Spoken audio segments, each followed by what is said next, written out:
Akshay, you were speaking about how love jihad, this kind of fear about the Muslim man luring the Hindu woman away has been prevalent since the 1920s. So I just want to know a little bit more about. See, actually, it was, of course, not known as love jihad, but this whole fear of Muslim man is almost more than 100, almost 150 years old. But it came to prominence in the 1920s at a time when there was a competitive communalism between Hindus and Muslims. But this fear of Muslim men, and they were always kind of, described as quote unquote the other, the men, the Muslim men who were known to be libidinous. I have repeated that phrase twice, thrice, but it was that they can't control their libido, and on the other hand, the Hindu women, especially, they're too innocent to know about their sexuality. So it was entirely a man's business to control women's sexuality. And how do they control it? By giving them this whole set of do's and don'ts prescribed, where they will not go to fair, they will not meet Muslim men, they will not even take their tonga, they will not go to the bangle makers. These were the professions that Muslims were at.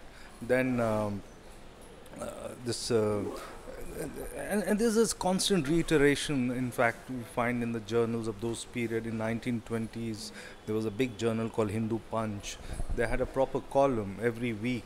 It was called Choti Banam Dadhi, tuft versus beard, and where most of the news would be about completely unsubstantiated, maybe right, maybe wrong, but completely unsubstantiated for a journal to say that in some place 5 Hindu girls were abducted, in some place a married Hindu woman walked. How did it manifest politically at that time? Politically, it manifested in kind of coming together of the Hindu nationalist groups and the Hindu Mahasabha, RSS, French elements all coming together, and it was also a way of telling Congress that you're not doing enough.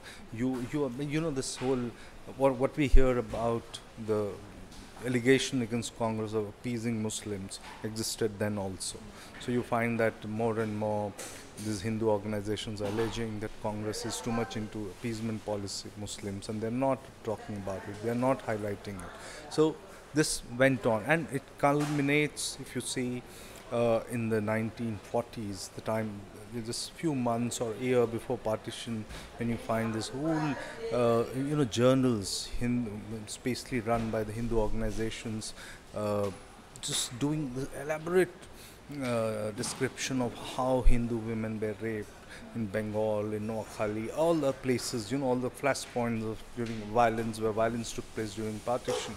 And when the Hindu Code Bill comes, this completely outrages the Hindu right wing, and they said, how or not? And the same logic is given that these Muslim women, men will come into our house, they'll cook beef in our house, they will marry our daughters, they'll walk away with property, and why should they get any inheritance right? Because see, it was a very modern law being envisaged. Then, and they said, the girl's relationship, as far as her stay in the property, ends the day she's married, because parents have spent so much money on her. So there's no, with this law, it will allow her to marry anyone outside the religion, outside the caste. He will come, cook, he'll do. So he'll completely destroy the Hindu women, he'll destroy the religion. How do you see it now being used? Love jihad and fear of the Muslim man and taking away Hindu girls. How do you think it's being used now politically, and what are the changes since then? Is it more organized now? Is it reaching out to more people? It helps. You see, it acts as a trigger to become a rallying point for Hindus. You remember we saw in this video, in this documentary just now, that how this guy says that we were trying to bring all Hindus together. Earlier it was only Jats have been killed. So it becomes a rallying point for Hindus. So from being specific caste or specific group, Hindu groups, it allows all Hindus to rally around. This is with cow and women. These are the two. So, and it works because we had a new model we saw last election of small riots taking place, and which has its immediate impact. So Western UP, where BJP had absolutely no say, which was not dominant at all, we saw them sweeping the election in 2014. So it works, and it worked very well for them. Even this Dadri, I think, the lynching which took place, is going to help them in Bihar because it helps them consolidate. It helps them. What the real purpose is consolidation of the Hindu vote. We were speaking about the political class's reluctance to take on the right-wing propaganda. Do you see that with the mainstream media today? Do you think there's a reluctance in the mainstream media in taking on issues, or at least questioning, if not taking on, issues like love jihad? Yeah, I agree with you. They didn't take it.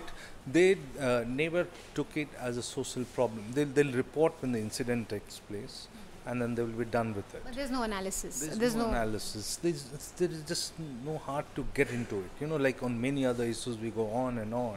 And this is one issue which is not died, which is not over with one incident. There's enough cases lurking, as you could see in this documentary, and there are people who are working constantly on this.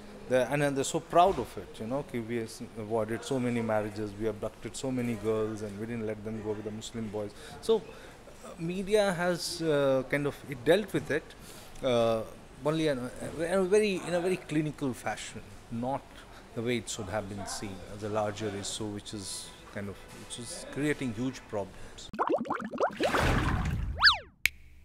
If you enjoyed that, click up here to support us and down here to subscribe. Be sure to check out our older episodes and the other stuff we do, like Can You Take It, I Agree, panel discussions, comics and animations, and much, much more.